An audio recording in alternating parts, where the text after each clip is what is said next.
إلى حضرة المصطفى رسول الله صلى الله عليه وسلم وآبائه وأمهاته وأصحابه والتابعين التابعين ثم إلى أرواح والدينا ومعلمنا كل أجمعين. شلم الفاتحة. أعوذ بالله من الشيطان الرجيم. بسم الله الرحمن الرحيم. الحمد لله رب العالمين الرحمن الرحيم مالك يوم الدين إياك نعبد وإياك نستعين اهدنا الصراط المستقيم صراط الذين أنعمت عليهم غير المغضوب عليهم ولا الضالين. أعوذ بالله من الشيطان الرجيم. بسم الله الرحمن الرحيم. السلام عليكم ورحمة الله وبركاته. الحمد لله رب العالمين والصلاة والسلام على أشرف الأنبياء والمرسلين سيدنا محمد وعلى آله وأصحابه أجمعين. قال رب اشرح لي صدري ويسر لي أمري واحلل عقدة من لساني يفقهوا قولي. أما بعد. Alhamdulillah. Pertama-tamanya kita panjatkan rasa syukur kita ke hadirat Allah Subhanahu wa taala kerana dengan limpah dan kurniaan Allah Subhanahu wa taala masih lagi dikekalkan kepada kita dengan nikmat iman dan Islam. Dan kita bersyukur juga ke hadirat Allah Subhanahu wa taala kerana masih lagi diberikan kesempatan pada kita untuk hidup di muka bumi Allah Subhanahu wa taala ini. Mudah-mudahan kehidupan kita di dunia ini diberkati Allah Subhanahu wa taala. Segala amal kebajikan yang kita lakukan diterima Allah Subhanahu wa taala sebagai amal-amal yang soleh. Dan mudah-mudahan kita menjadi sebab kita hidup di muka bumi Allah Subhanahu wa taala ini kita menjadi orang yang memberi manfaat pada orang lain, insya-Allah. Allahumma amin. Alhamdulillah. Temu kita kembali. Semalam saya ada janji nak kongsi kan. Santai-santai lah nak kongsi tentang surah Al-Baqarah. Ya. Kan semalam ada nak kongsi surah Al-Baqarah. Ya. Ada yang tanya, ustaz tak ngajar ngaji ke ustaz dia? Saya ni kan bukan tak nak ngajar ngaji kan. Kajar budak-budak insya-Allah lah, ajar budak-budak, anak-anak insya-Allah lah. Tapi kalau yang dewasa tu masalah sikit lah kan. Dan nanti kan baru bis dah hilang nanti. Jadi kalau tuan-tuan dan puan yang di rakan-rakan Facebook saya kan, yang nak belajar ngaji tu kan, bolehlah berhubung dengan sahabat saya Imam Fazri Ismail. Beliau imam di Masjid Kajang.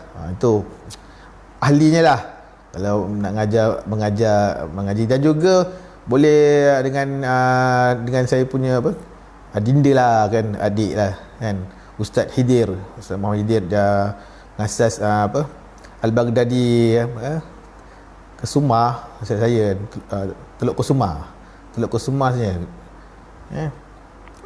Dekat Beranang pula. Mana lah saya lupa dah. Habis dia Teluk Kesumah lah kan, Al-Baghdadi. Itu ahli lah, dia mengajar ngaji insya-Allah. Kalau belajar dengan saya ngaji ni kan takut tak habis kan. Ada orang kita cerita pasal ngaji lah kan. Ada orang kan dengan ngaji dia cakap, ustaz saya tak habis belajar ngaji ustaz, dia kata. Kenapa? Belum baru start ngaji je kan. Tuan guru yang tu meninggal lah. Sudah. Lepas tu tak ngaji dah. Kan? Dulu kan susah kan. Dulu susah. Zaman dulu nak cari memang agak susah lah kan. Tapi zaman sekarang insya-Allah mudah. Ada online pun dah ada. Secara online boleh tuan-tuan perempuan boleh belajar ngaji secara online insya-Allah. Kan? Sebab mengaji ni yang paling penting di hearing. Dengar tu sebutan, lepas tu nak tengok kan. Ustaz yang ngajar tu dia nak tengok sebutan tu betul tak betul kan. Tajwid ni hak-hak huruf kan.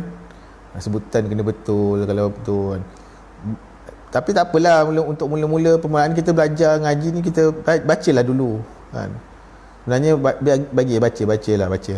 daripada tak baca langsung kan. Baca lah, apa tu lama-lama kejap angin lah. Lama-lama dia akan meningkat lah. Belajar ngaji tu dia akan meningkatkan kita punya bacaan, insya-Allah. Kalau sama je dari dulu sampai sekarang, daripada kecil sampai ke tua pun sama je, masalah. Lebih baik kita meningkatkan.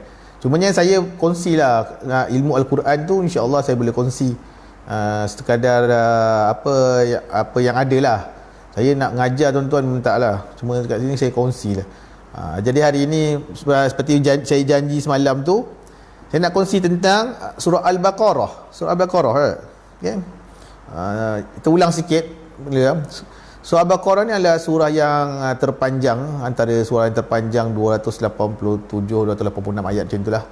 Dan antara surah terpanjang, dan dia masuk dalam dikatakan suar At-Tiwal tu. Suar tu surah-surah At-Tiwal yang terpanjang. Banyaklah, antaranya ada lebih kurang 7 surah dalam Quran yang panjang. Panjang tu, insya-Allah. Kan? Siti Hakimah. Saya punya sepupu. Alhamdulillah. Kesalam dengan Mak Ngah ya. Dan sahabat saya juga, Akil. Terima kasih Akil. Bila datang sini Akil? Jumpa tu. Ngetih-ngetih. Nanti datanglah. Tuan-tuan boleh cari saya. Saya dekat Pusat Latihan Perindustrian dan Pemulihan Bangi. Kan? Boleh, kalau ada masalah apa-apa ke, nak minta khidmat nasihat ke, insya-Allah lah saya cuba bantulah sekadar yang mampulah. Baik, surah Al-Baqarah tu kan. Kemudian dia surah Al-Baqarah ni mengandungi perkara-perkara asas yang berkaitan dengan usuluddin, agama, dan cabang-cabangnya seperti akidah, ibadah, hukum, syarak, dakwah, persoalan iman, dan lain-lain. Maknanya ceritanya kan, surah Al-Baqarah ni kan, boleh katakan ada semua benda dalam surah Al-Baqarah tu sebenarnya, kalau kita memahaminya dengan lebih baik. Tapi bukanlah kata kena baca surah Al-Baqarah je. Macam tu Ustaz, kita baca surah Al-Baqarah je lah. Tak baca Quran tu sampai habis. Itu lebih baik. Tu baik tu, banyak cerita-cerita dalam Quran tu banyak pengajarannya. Menjadikan pedoman. Al-Quran tu pedoman hidup kita. Kita pegang Al-Quran kan, insya-Allah. Kemudian kan, maknanya tema-tema utama terdapat dalam Quran tu ada dalam surah Al-Baqarah. Okey. Jadi hari ini saya tambah lagi, kita kongsi lagi nama surah Al-Baqarah tu ni kan. Al-Baqarah ni ada nama lagi. Kita tahu Al-Baqarah je kan. Surah Al-Baqarah je lah. Tak. Al-Baqarah ada nama yang masyhur. Masyhur namanya adalah Al-Baqarah. Ini nama masyhur. Semua daripada sini sampai mana-mana pun dia tetap nama dia Al-Baqarah. Kan? Dan juga namun begitu, surah Al-Baqarah ni ada juga nama-nama lain. Ya ke Ustaz? Iya, surah Al-Baqarah ni sebenarnya ada nama-nama lain. Itulah ceritanya. Kan, kita dah baca Quran dah lama sangat. Tapi baru hari ni saya kongsikan lah. Sebenarnya surah Al-Baqarah ni ada nama-nama lain. Nama dia nama, tapi yang masyhur nama Al-Baqarah lah. Baik. Nama-nama itu bukannya saja-saja bagi, tak. Nama-nama tu ada bagiannya adalah dalam hadis, dan juga nama-nama yang disimpulkan berdasarkan kenyataan para sahabat dan para tabi'in. Kan? Okey. Dia bukan saja-saja bagi. Maknanya nama surah Al-Baqarah tu, nama lain selain Al-Baqarah tu dia ada dalam hadis Nabi ada. Dalam hadis Nabi ada sahabat, ataupun dalam qaul sahabat ataupun tabi'in. Baik. Pertama, of course lah, nama dia Al-Baqarah. Kenapa nama dia Al-Baqarah? Al-Baqarah ni adalah nama yang masyhur bagi surah ini kan. Baik. Okey. Sebelum tu okey. Nama surah-surah ni boleh tengok tafsir lah. Sebenarnya dia dirujuk dalam tafsir boleh rujuk dalam tafsir Al-Munir halaman 53, Ar-Razi kan halaman 4, Asy-Syaukani Fat Al-Qadir juzuk 1 halaman 17. Ada ceritakan tentang ni surah. Okey, itu secara ringkas senarai nama tu lah, nama-nama surah tu kan. Boleh rujuk dalam tafsir Al-Munir ada, kemudian Al-Razi, kemudian dalam Syaukani dalam Al-Qadir, kemudian apa lagi, itu je Syaukani Al-Qadir. Okey. Okey, itu je 3. Baik. Nama masyhur dia biasa kita tahu adalah mana lembu betina kan, lembu betina. Al-Alusi, dalam tu rujuk Al-Alusi halaman ke 163 ya, lembu betina. Majoriti ulama berpendapat tidak ada masalah untuk menamakan surah ini dengan nama Al-Baqarah. Memang nama dia pun kan lembu betina. Kadang-kadang kan orang tertanya kan nama Quran kan, tapi kenapa nama surah Al-Baqarah? Malah ulama dah bahas dah. Ulama bahas tak ada masalah walaupun namanya lembu betina. Walaupun begitu ia akan dirasa kurang sedap lah kan. Macam tak sedap sangat lah dengar bunyi dia, surah tu lembu betina kan. Namun sebahagian kecil ulama menganggap sebagai makruh. Ada sebagian ulama anggap nama Al-Baqarah tu, kalau namakan nama Al-Baqarah makruh. Ada sebagian ulama lah.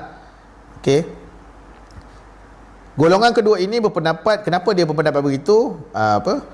Nama ini boleh digunakan jika mahu menamakannya dengan surah Al-Baqarah atau lembu betina ialah dengan mengungkapkannya dalam bentuk ayat sempurna, seumpama ayat seumpama surah yang disebut di dalamnya. Kalau nak sebagian ulama dia kata kan, kalau nak namakan surah Al-Baqarah tu, lembu betina tu, mesti sebut kan, mestilah sebut macam ni, surah yang disebut di dalamnya cerita tentang lembu betina. Macam tu boleh. Ada sebagian ulama yang tu. Ni ulama lah, ulama bahas. Okay. Demikian juga dengan surah-surah lain yang dinamakan nama-nama tertentu yang dianggap kurang sesuai kemuliaan Al-Quran.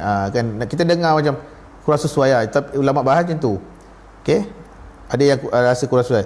Kedua-dua pendapat itu boleh diserasikan atau diharmonikan dengan cara memahami bahawa dimakruhkan nama Al-Baqarah itu hanya pada permulaan Islam. Okey, awal lah, masa awal. Kerana dibimbangi akan dijadikan bahan ejekan oleh orang kafir. Itu bahas dia.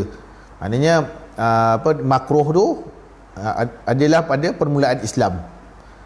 Nak makruh namakan surah Al-Baqarah tu kan. Okey. Sebab takut diejek. Nanti apa benda ni kan? Quran ni macam tu. Apabila Islam sudah mantap, maka tidak menjadi halangan untuk menamakan dengan nama surah Al-Baqarah. Al-Alusi halaman 163 juga. Yang kurang sesuai tu kan, bila kita ada yang kata apa, nama tersebut tu dianggap kurang sesuai dengan kemuliaan Al-Quran tu, boleh lihat dalam Fath Al-Qadir halaman 34, Ad-Dur Al-Ma'thur halaman 46 hingga 52, Al-Alusi halaman 163, semua ada rujukan dia. Mana bukanlah saja-saja cakap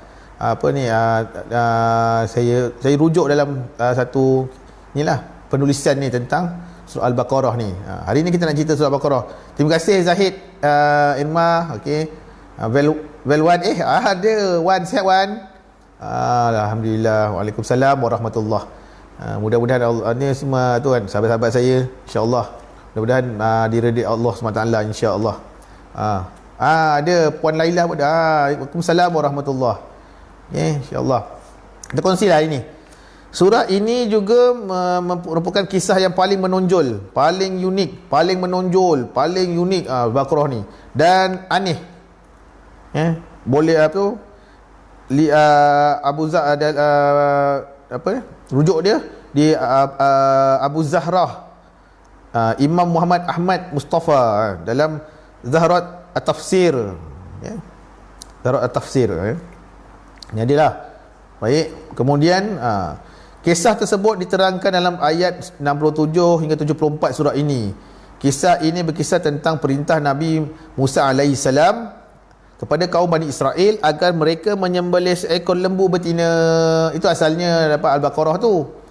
Disebabkan kedegilan kaum Bani Israel. Mereka cuba mengelak dari melaksanakan perintah ini dengan mengemukakan banyak pertanyaan tentang sifat-sifat lembu betina kan. Dia banyak cerita ni kan. Nabi Musa perintah kepada Nabi Israel agar mereka menyembelih seekor lembu betina. Tapi Bani Israel ni banyak cekadaknya. Dia bahasa moden lah, banyak cekadak. Banyak hal dia kan. Banyak tanya, banyak cerita lah.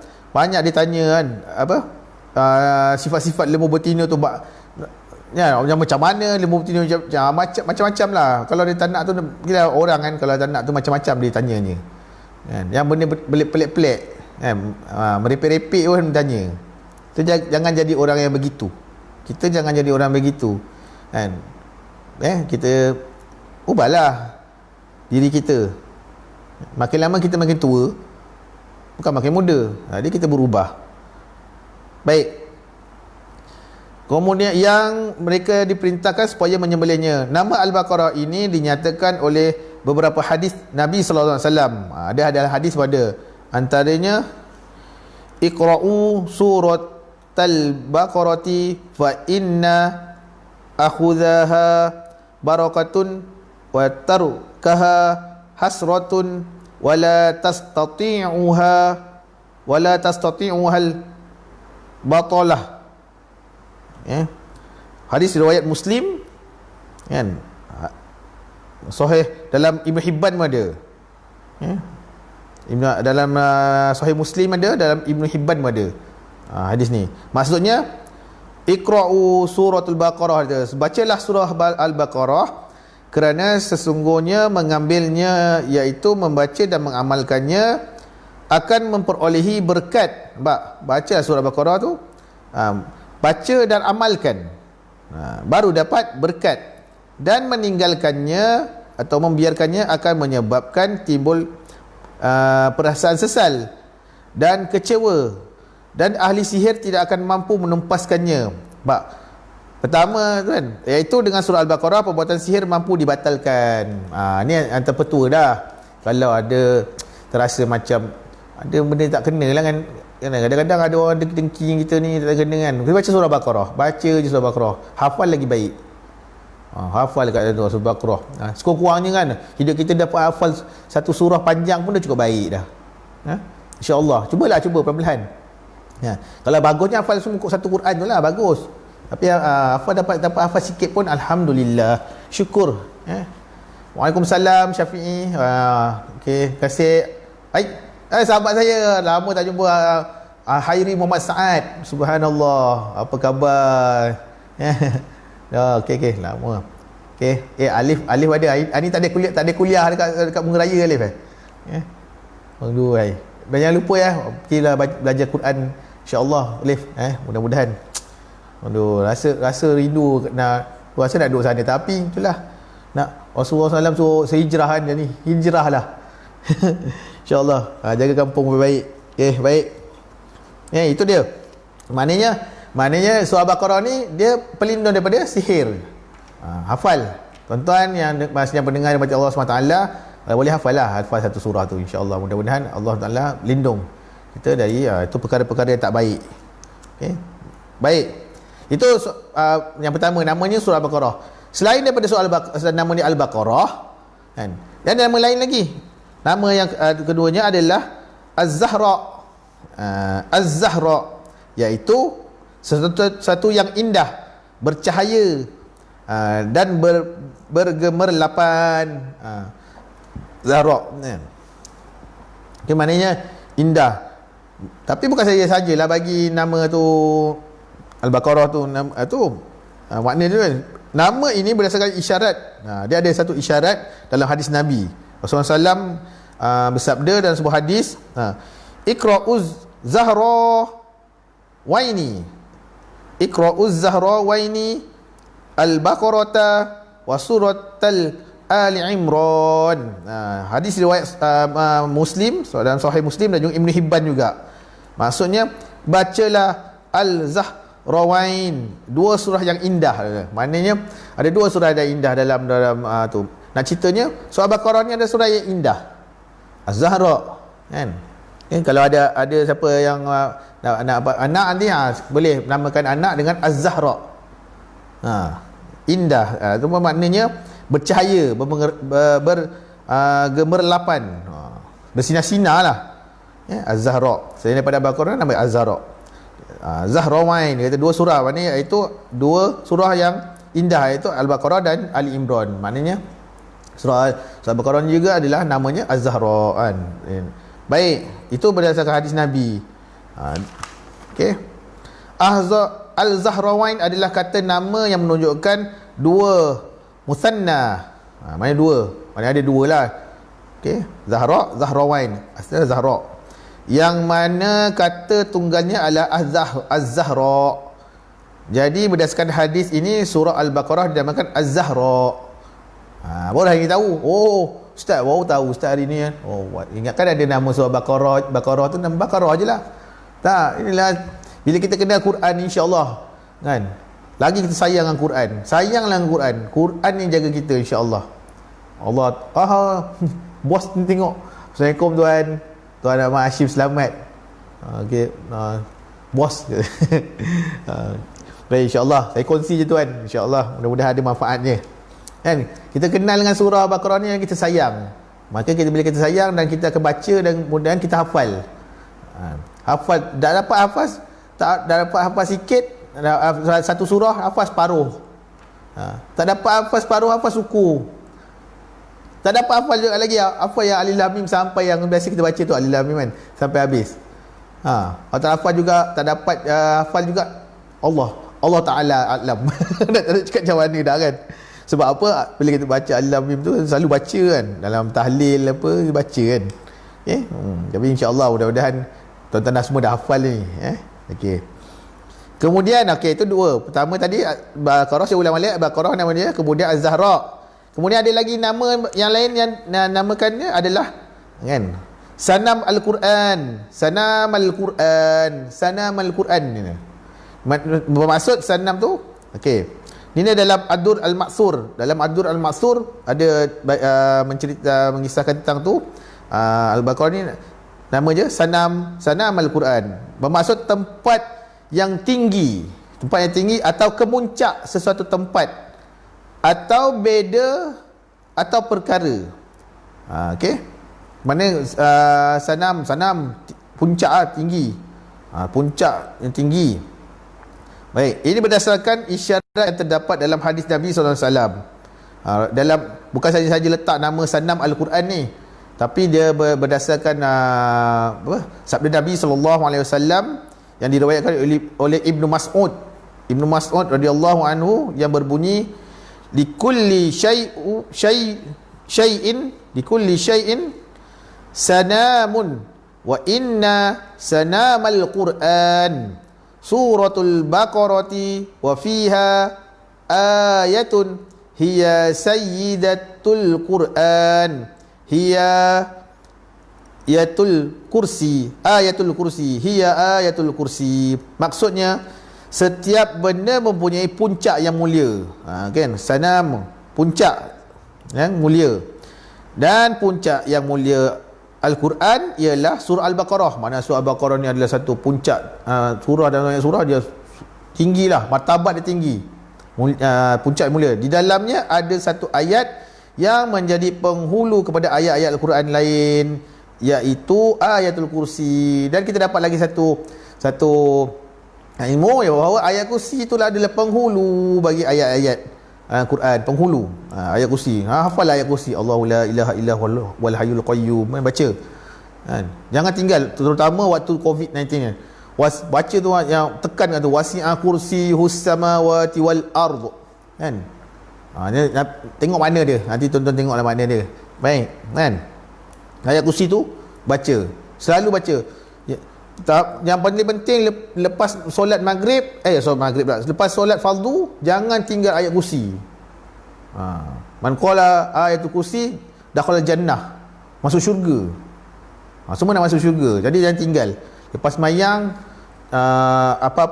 lepas sembahyang fardu jangan tinggal ayat kursi. Baca ayat kursi. Dan berkata sebab apa ayat kursi tu adalah penghulu pada ayat-ayat Quran. Saya ulang sekali lagi, musim Covid ni, baca ayat kursi banyak. InsyaAllah, mudah-mudahan Allah lindung kita. Wasi'ah kursi samawati wal ard. Okey, betul sampai habis kan. Tapi yang paling yang bagus ni baca daripada mula, Allahu la ilaha illa huwal hayyul qayyum, baca.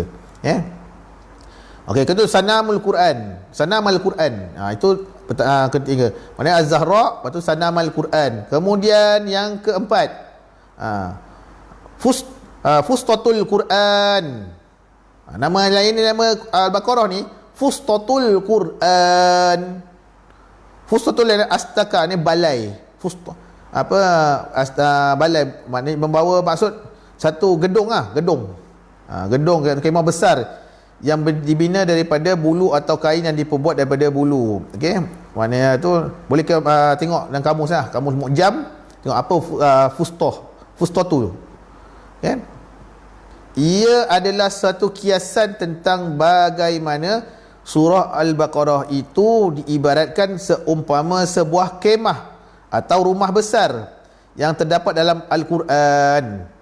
Ini berdasarkan isyarat yang terdapat dalam hadis Nabi SAW. Ada sandaran dia. Bila kita berbicara tentang sesuatu tu, terutama tentang Quran, mesti ada sandaran.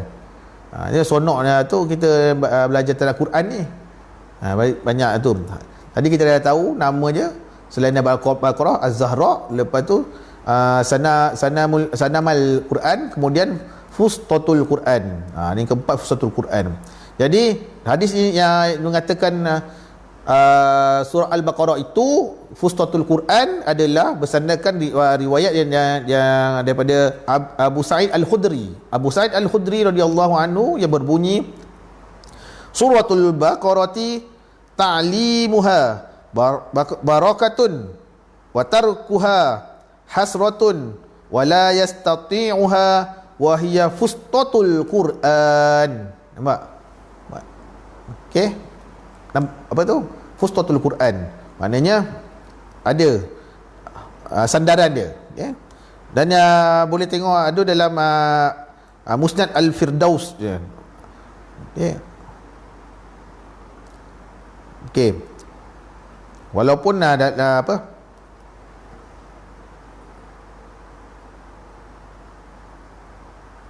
Ada perbincangan lah tentang hadis ni. Saya tak nak bincang hadis hari ni, bukan tentang hadis lah, tapi nak perbincangan tentang hadis ni tak ada kan.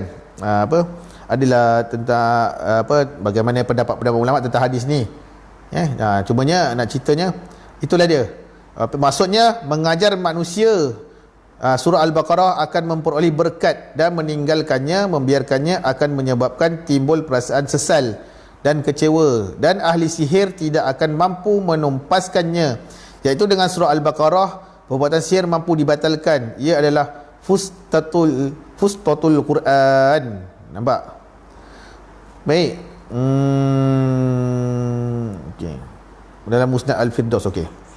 Baik, surah ini diberi nama sedemikian kerana keagungannya dan kerana ia menghimpunkan hukum-hukum yang tidak disebutkan pada surah-surah yang lain. Surah Al-Baqarah ni, okey, hukum-hukum banyak hukum. Kalau siapa yang terlibat dengan hukum, insya-Allah syifa pada, terima kasih Syifa. Okey, sahabat saya Faiz tu tengah saya menonton tu geng motor besar ada tu. Allah Akbar. Baik, kita kongsi ilmu je. Saya bukan nak ngajar je. Saya tak adalah nak ngajar tuan-tuan kan. Semua pada saya tuan-tuan lebih alim lah banyak, insya-Allah. Kalau ada apa-apa ilmu yang lain, tuan-tuan boleh kongsi saya tuan.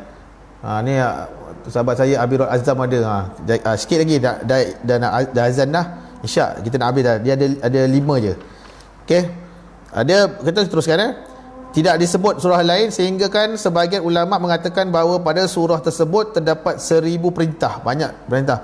1000 larangan dan 1000 berita. Banyak. Maknanya 1000 perintah, 1000 larangan, 1000 berita. Dikatakan juga bahawa dalam surah ini terdapat 15 buah perumpamaan kerana Ibnu Umar radhiyallahu anhu mempelajari surah ini selama 8 tahun. Kita berhenti kejap, azan. Nanti kita sambung sikit je. Satu nama je lagi. Tak apa tuan-tuan, kalau yang tu boleh leave kejap. Nanti boleh tengok balik lah. Kan?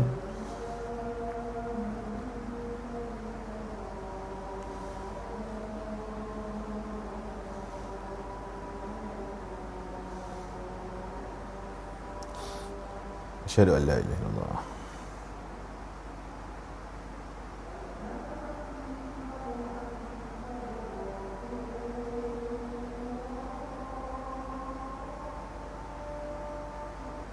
Asyhadu anna Muhammadar Rasulullah.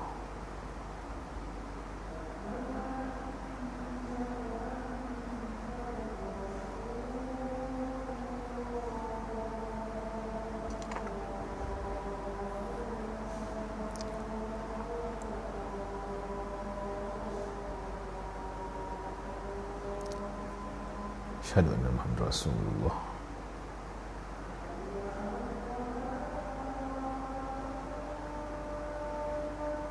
La haula wala quwwata illa billahil aliyyil azim.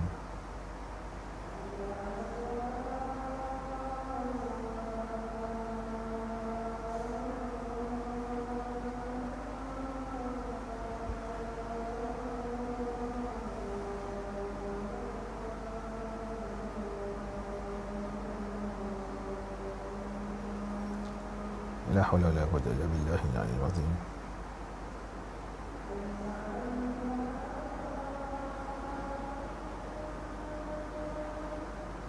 Alhamdulillah wa la billah.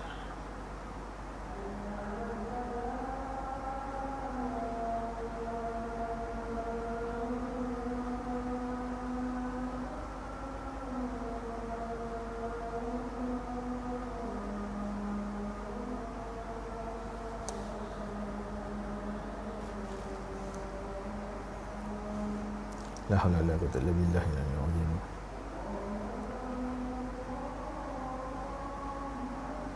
Allahu akbar, Allahu akbar.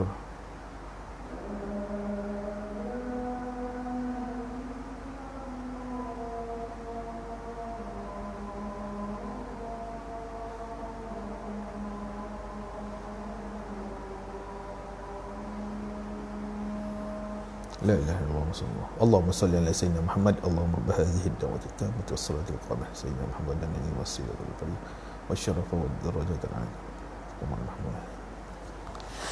Amin. Allahumma salli ala sayyidina Muhammad. Sambung sikit lagi. Waalaikumsalam Liana, apa khabar? Okey. Ni datang sini. Nanti senang-senang kalau ada masa datanglah. Okey. Boleh sembang-sembang dengan ustaz. Okey, no problem. Baik. Dan juga lepas tu Fustat Al-Quran, Fustatul Quran, dan juga nama yang kelima yang terakhir adalah diberi nama Ashrafu Suwaril Quran. Ashrafu Suwaril Quran. Membawa maksud surah Al-Quran yang paling mulia. Nama itu atau sifat ini diambil daripada kata Ibnu Abbas radhiyallahu anhu. Nama ni Ashrafu Suwaril Quran. Nama ni diambil daripada kata-kata Ibnu Abbas kan. Wa ini ni Abbas anna suratal Baqarati Ashrafu Suwaril Quran wa fiha ashrafu ayatin ashrafu ayatin fil Quran wa a'zamuha wa hiya ayatul kursi. Okey, hadis ini disebut oleh As-Suyuti dalam Ad-Dur Al-Mansur. Okey, beliau menyandarkan takhrij hadis ini kepada Muhammad Ibn Al-Nas dalam kitab Al-Salah. Ya. Maksud hadis ini adalah daripada Ibn Abbas radhiyallahu anhu bahawa surah Al-Baqarah adalah surah Al-Quran yang paling mulia. Dan di dalamnya ada ayat Al-Quran yang paling mulia dan paling agung, iaitu ayat Al-Kursi. Jadi itulah dia 5 nama surah Al-Baqarah, 4 selain daripada nama Al-Baqarah itu sendiri.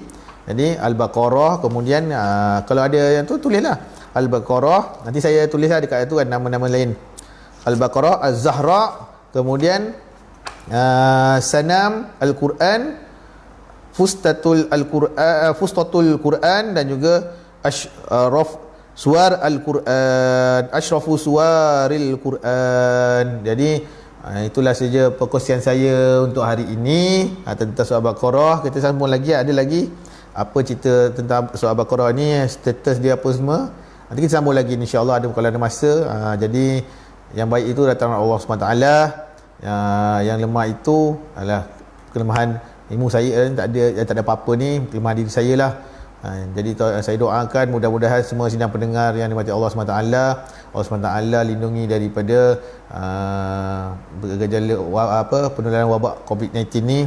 Jangan lupa pesan saya, banyakkanlah baca ayatul kursi dalam musim wabak COVID-19 ni, COVID ni, ya, insya-Allah mudah-mudahan Allah lindungi kita dan mudah-mudahan Allah SWT ampunkan segala dosa-dosa kita insya-Allah. Jadi cukuplah kedar itu perkongsian saya pada hari ini.